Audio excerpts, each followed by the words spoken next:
É isso aí, galera. Estamos aqui fazendo mais um top 10. Todo canal nerd tem que ter top 10, tem que ter versus. E é um top 10 que eu sempre tive muita vontade de fazer, que é um dos personagens mais irritantes dos desenhos animados.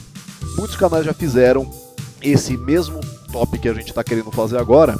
E assim, muitos dos personagens que vão aparecer nesse top vocês já viram em outros. E outros são aí que, na opinião da gente, são realmente insuportáveis e que merecem estar aqui. Então vamos começar aí em 10º lugar. Olivia Palito, do desenho do Popeye. Essa é uma unanimidade, né? Todo mundo acha ela muito chata, muito insuportável. Ela aparece na série apenas para gritar. É uma namorada infiel, ela fica com o Brutus quando o Brutus está batendo no Popeye, mas quando o Popeye reage, quando o Popeye dá demonstração de força, ela fica com o Popeye. Quer dizer, ela foi a primeira grande Maria Tatame dos desenhos animados, né? Pede provas de amor absurdas pro Popeye. Teve um episódio em um parque de diversões, que é coisa do tipo pedir pra ele pular de uma montanha russa, esse tipo de coisa. Além do mais, ela é interdependente do Popeye, ela depende dele pra coisas que realmente não teria por que ela depender, né? Se o desenho do Popeye fosse lançado hoje, com certeza a gente ia ter um problema aí dos politicamente corretos e iam achar um absurdo, né? Uma mulher tão dependente assim do namorado. E sem contar, o desenho em si do Popeye era politicamente incorreto. Outro dia a gente vai falar disso em um outro tópico. E vamos ao nosso 9º lugar. Nós temos aí Bicudinho, do desenho Bicudo o Lobisomem.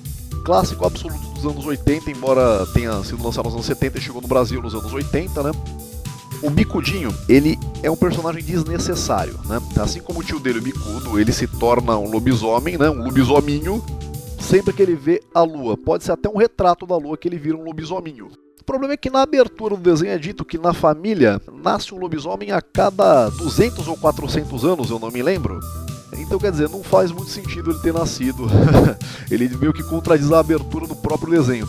E ele não tem uma utilidade muito grande. Tudo que ele faz, o Bicudo faz melhor porque é maior, porque é um lobisomem maior. E no mais, ele só sabe chorar durante a série. Quando transformado no lobisomem, ele solta grunhidos estridentes. Não tem completamente utilidade nenhuma dentro da série. É um personagem chato, apenas isso, muito chato mesmo. Em 8º lugar, nós temos Scooby-Loo, do desenho Scooby-Doo. Esse é outra unanimidade entre os mais chatos. Ele é um personagem xarope. Ele foi criado apenas para seguir uma tendência, né? Depois que o Pato Donald apresentou os sobrinhos dele, né? O Guinho, o Zezinho, o Luizinho, para o público, criou-se uma tendência que os personagens eles tinham que ter sobrinhos, né? E o Pica-Pau teve sobrinho, Popeye teve sobrinho, até o Jerry tinha aquele sobrinho, o ratinho azulzinho que aparecia nos desenhos do Tom e Jerry. Mas tem uma coisa, alguns sobrinhos são desnecessários, são inúteis, são só chatos. Uns são legais, outros são... E o Scooby-Doo ele é uma referência de sobrinho chato, entendeu? Ele foi criado só para ser antítese do Scooby-Doo, né? Ele vê o Scooby-Doo como um ídolo, né? Acho que todo moleque tem um tio cascateiro que ele tem como ídolo, né? Se meu tio Claire estiver me ouvindo aí, um forte abraço para ele.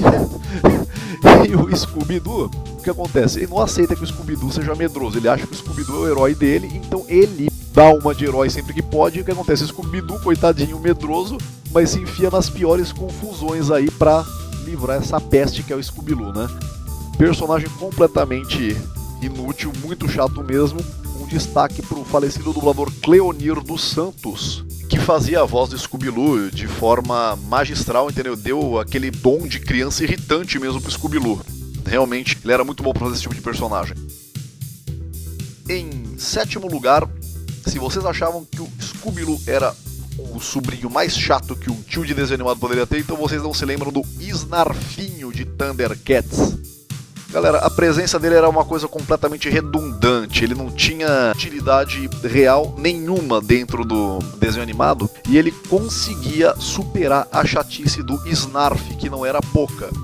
Só que o Snarf, apesar de rabugento, daquela chatice, né, mano? É o seguinte, ele tinha suas utilidades, ele cozinhava, ele era babá do Lion quando o Lion era criança, ele tinha a sua utilidade. O Snarfinho ele só tava lá pra ser o sobrinho do Snarf, pra dizer que o Snarf tinha família, entendeu? Realmente Não tinha nem realmente uma utilidade. Tinha aquela voz estridente de criança xarope, entendeu? Tinha a voz do Gonzo do Muppet Baby. Eu não sei o nome daquele dublador, mas é um dublador muito bom. Dublador, assim como o Cleonir dos Santos fez com o Scooby-Doo, esse dublador fez um bom trabalho com o Snarfinho também. Ele conseguiu fazer o personagem ser mais chato ainda. E isso, vamos ao 6º lugar, que temos um empate. A gente não costuma colocar 2 personagens do mesmo desenho para dar uma chance para cada desenho aparecer, né? Mas dessa vez não teve jeito, gente. Em 6º lugar temos Vassourito e Geninho da She-Ra. Bom, o Vassourito, vamos lá, né? Ele era uma vassoura viva, que tinha braços, falava e usava sedas, né? As piaçavas dela formavam 2 montinhos, 2 perninhas e ele andava. Era a vassoura mágica da Madame Riso, né? Que foi uma tentativa de fazer a contraparte feminina do corpo de He-Man, né? Que é o desenho que dá origem a She-Ra. E a Madame Riso era uma personagem legal, né? Já o Vassourito, pelo amor de Deus, eu não sei o que deu na cabeça do criador da She-Ra. Realmente eu não sei. Como também não sei o que deu na cabeça dele quando criou o Geninho. Ele não aparecia no desenho, quer dizer, ele não tinha uma participação no desenho, né? Ele aparecia só no final do episódio. No meio do episódio ele aparecia escondido no meio de um monte de mato colorido.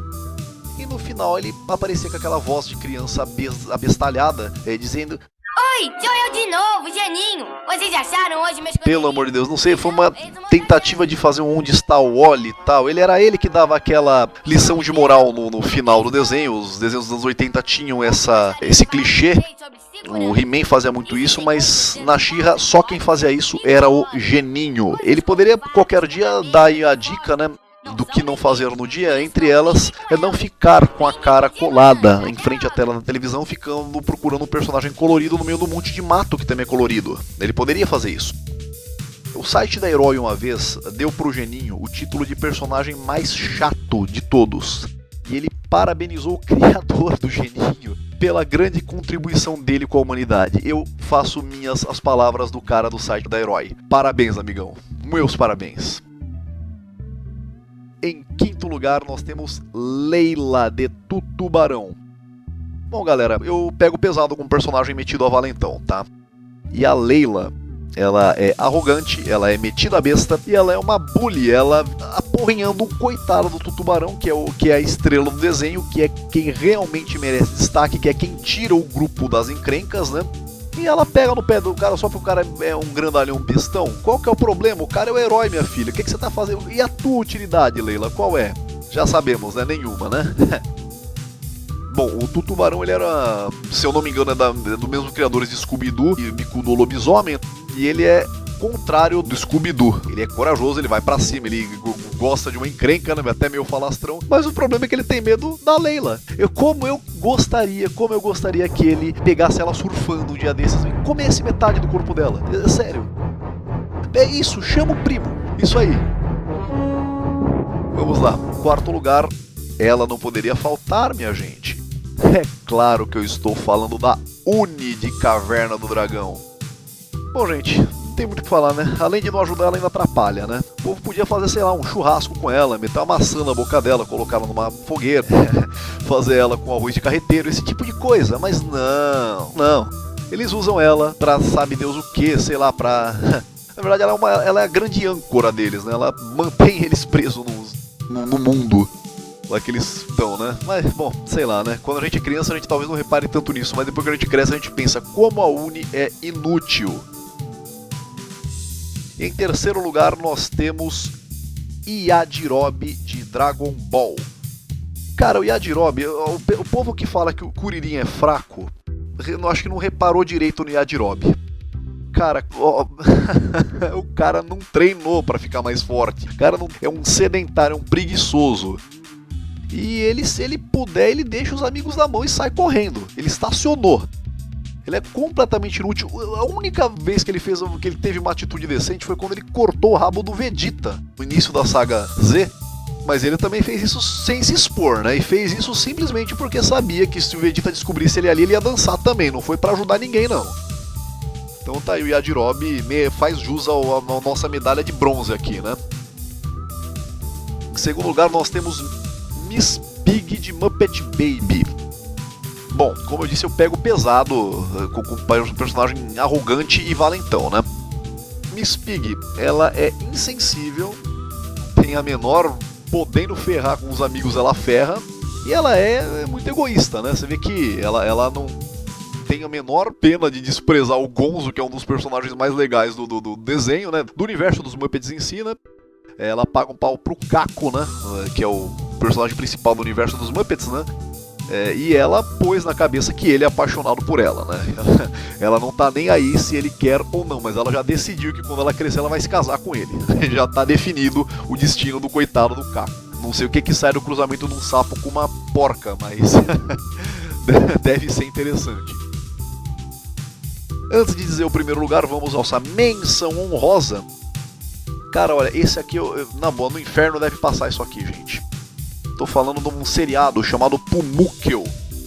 Ele não é bem um desenho, ele é um seriado. E o único personagem animado, o único personagem em desenho animado na série toda é o personagem que dá nome à série, que é o Pumuckl. É um duendezinho que parece um pouco com a Caipora, né, pelo cabelo, mas tem os pés, embora desproporcionalmente grandes, estão virados pro lado certo, né? É um duendezinho que vive numa marcenaria, um senhor, né? Só ele pode ver o duendezinho e ele tem o poder de ficar invisível aos olhos dos outros, né? Cara, esse personagem ele consegue se destacar pela chatice num seriado que em si já era chato.